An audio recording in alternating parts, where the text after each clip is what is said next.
Bismillahirrahmanirrahim. Assalamualaikum warahmatullahi wabarakatuh. Selamat pagi. Selamat sejahtera cikgu ucapkan kepada semua murid tahun 3.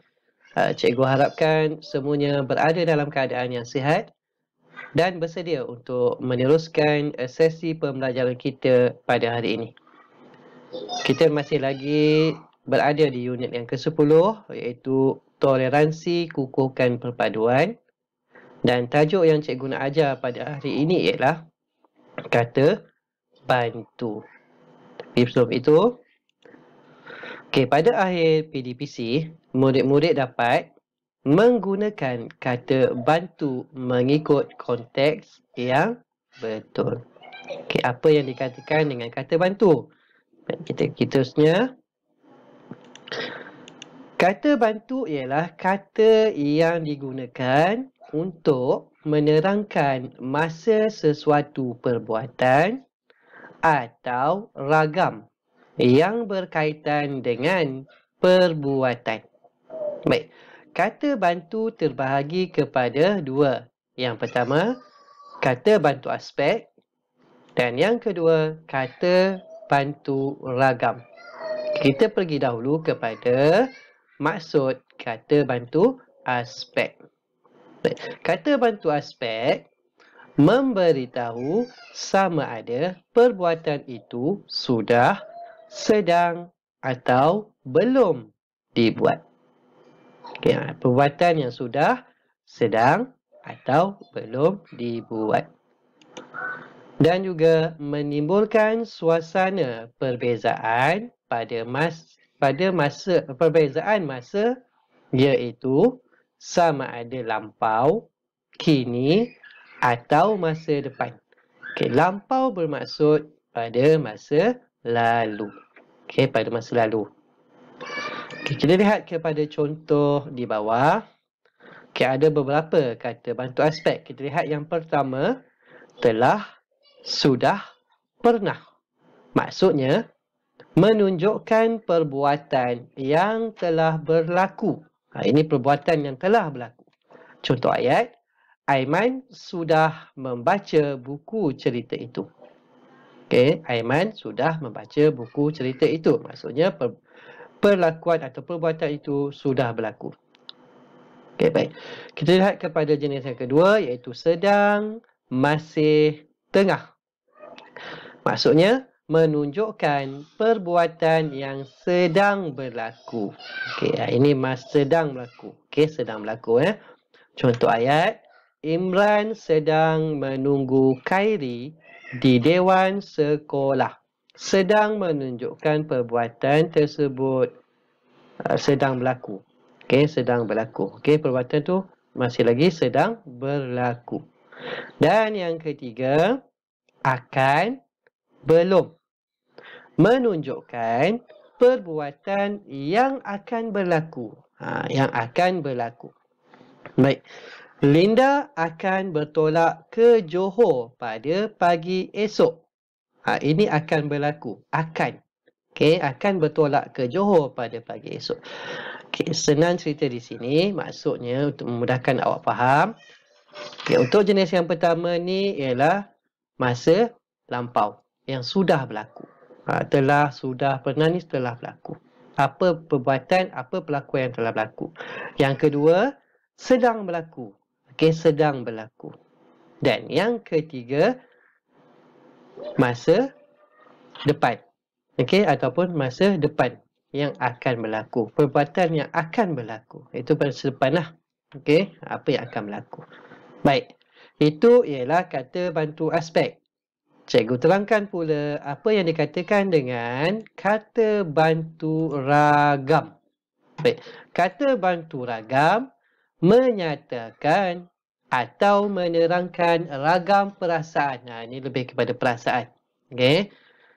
Dan berkaitan dengan perbuatan yang dilakukan. Dengan perbuatan yang dilakukan. Baik. Kita lihat kepada contoh yang diberikan di sini. Ada 4 jenis kata bantu ragam beserta dengan maksudnya. Baik. Yang pertama, hendak, mahu, ingin. Okey, maksudnya menunjukkan sesuatu keinginan atau tujuan. Keinginan, apa yang dimahukan, apa yang diingini dan juga tujuan sesuatu perbuatan. Okey, contoh ayat, Airil hendak membeli sebuah basikal. Ini menunjukkan keinginan dia. Dia hendak membeli. Okey, dia hendak membeli. Maksudnya dia menunjukkan keinginan. Baik. Yang kedua, harus, mesti, perlu. Menunjukkan perbuatan yang mesti dilakukan. Okey, perbuatan ni mesti dilakukan. Okey, perlu dilakukan. Okey, contohnya, Haziq perlu sentiasa menjaga kebersihan diri. Perlu sentiasa menjaga kebersihan diri. Itu maksudnya, sesuatu perbuatan tu perlu dilakukan. Okey, perlu dilakukan. Okey, baik. Yang ketiga, boleh, dapat. Menunjukkan keupayaan membuat sesuatu. Ini keupayaan untuk membuat sesuatu. Okey, contohnya, abang dapat mengangkat kayu yang berat itu. Ini menunjukkan keupayaan. Walaupun dia berat, kayu itu berat, tapi abang masih dapat mengangkatnya. Baik, itu keupayaan. Dan yang keempat, mungkin menunjukkan perbuatan kebarangkalian atau kemungkinan. Ini lebih kepada kebarangkalian dan juga kemungkinan yang akan berlaku. Baik, Alicia mungkin pergi ke perpustakaan petang ini. Mungkin. Sama ada perbuatan itu berlaku ataupun tidak. Kebarangkalian. Sama ada perbuatan itu berlaku ataupun tidak. Itu adalah 4 jenis kata bantu ragam. Baik, cikgu harap murid-murid dapat faham ya dengan jelas apa yang dikatakan dengan kata bantu aspek dan juga kata bantu ragam. Cikgu nak pergi kepada aktiviti seterusnya. Teka nama guru. Okay. Apa kaitannya? Baik, murid-murid boleh rujuk buku teks Bahasa Melayu Jilid 1 pada halaman 67. Okay, kalau murid-murid lihat pada muka surat tersebut, halaman tersebut, dia akan keluar di sini satu petikan ataupun perenggan. Okay, saya baca sekejap. Murid-murid tahun 3 angsana mendapat guru baharu. Mereka menjalankan aktiviti meneka nama guru. Fatin, Darshini, Weliang, Jiva dan Saiful dalam satu kumpulan. Walaupun mereka terdiri daripada pelbagai kaum, namun mereka gembira menjalankan aktiviti tersebut bersama-sama. Okey, ini adalah perenggan yang pertama sekali. Baik. Yang ini pula adalah gambar dia ataupun situasi dia, keadaannya di dalam buku teks pada halaman tersebut. Baik, kita lihat pada yang pertama ini. Okey, jika kita lihat di sini, murid-murid sedang menyusun huruf di atas meja. Sedang. Sedang dia merujuk kepada kata bantu aspek. Okey, pada kata bantu aspek, sedang, sesuatu yang sedang berlaku. Okey, baik. Setiap kumpulan boleh meneka 2 kali sahaja. Okey, 2 kali sahaja. Okey, ini pun sama juga boleh. Okey, boleh. Okey, yang ketiga, tekaan Fatin dan Darshini mungkin betul. Okey, mungkin tadi kebarangkalian tadi kan, kata bantu ragam. Okey, kemungkinan ataupun kebarangkalian. Patut. Ada tempat kosong kat sini. Okey, apa agaknya yang nak ditulis di sini? Contoh ayatnya. Kita patut meneka nama guru secara bergilir. Patut. Okay, kita patut meneka nama guru secara bergilir. Perlu dilakukan. Okay, mesti dilakukan. Okey, kata bantu aspek. Okey, kata bantu aspek. Baik. Maaf, kata bantu aspek pula. Kata bantu ragam. Okey, kata bantu ragam. Okey, yang seterusnya. Fatin akan meneka nama cikgu. Nama cikgu ialah Intan. Okey, nama cikgu ialah Intan. Akan ni sedang berlaku. Okey, kata bantu aspek. Dan telah. Telah ni telah berlaku. Baik. Fatin telah berjaya meneka nama cikgu dengan betul. Okey, dengan betul. Ini pun adalah kata bantu aspek. Telah. Okey, itu yang terdapat di dalam buku teks ya. Baik, untuk aktiviti pada hari ini, cikgu nak murid-murid semua lihat pada buku aktiviti muka surat 74 dan 75. Okey, aktiviti 5. Okey, yang pertama, lengkapkan ayat dengan kata bantu yang betul. Di sini telah diberikan beberapa kata bantu.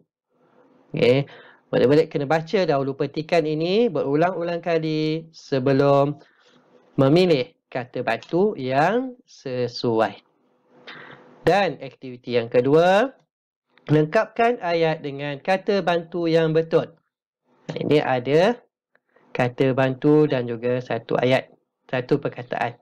Okey, sedang bermain, hendak belajar, mahu mencuba, telah mahir, sedang bermain. Siapa sedang bermain? Okey, 4 orang murid ni kan. Siapa yang hendak belajar? Iaitu Li Qiang dan juga Herma Lini. Contoh ayat. Okey, okey. Amna dan Imran sedang bermain congkak. Contoh ayat lah. Contoh ayat ya. Contoh ayat pertama. Yang kedua, hendak belajar. Li Qiang dan Hermalini pula hendak belajar bermain congkak. Okey, hendak belajar bermain congkak. Itu contoh ayat saya. Kamu bolehlah buat ayat sendiri ya. Baik. Begitu juga pada bahagian bawah, mahu mencuba. Siapa yang mahu mencuba? Kalau lihat pada gambar, Li Qiang dan juga Hermalini. Okey, telah mahir. Siapa yang telah mahir? Hermalini dan juga Li Qiang yang telah mahir bermain congkak. Jadi cikgu nak awak tuliskan ayat di dalam ruangan yang telah disediakan menggunakan kata bantu yang betul. Okey, sila perhatikan gambar, sila perhatikan perenggan yang telah diberikan untuk sebagai panduan awak untuk memin ayat. Okey, baik, cikgu rasa setakat ini saja sesi pembelajaran kita pada hari ini dan cikgu harap murid-murid semua dapat memahami apa yang dikatakan dengan kata bantu aspek dan juga kata bantu ragam sebentar tadi. Dan cikgu harapkan kamu semua dapat menyiapkan tugas yang telah cikgu berikan dan menghantarnya ke dalam Telegram yang telah disediakan. Baik, cikgu rasa setakat ini saja. Jika ada sebarang pertanyaan, ada sebarang persoalan, boleh utarakan dan tanyakan cikgu melalui Telegram. Okey, cikgu rasa setakat ini saja. Semoga kita berjumpa lagi. Assalamualaikum warahmatullahi wabarakatuh dan terima kasih.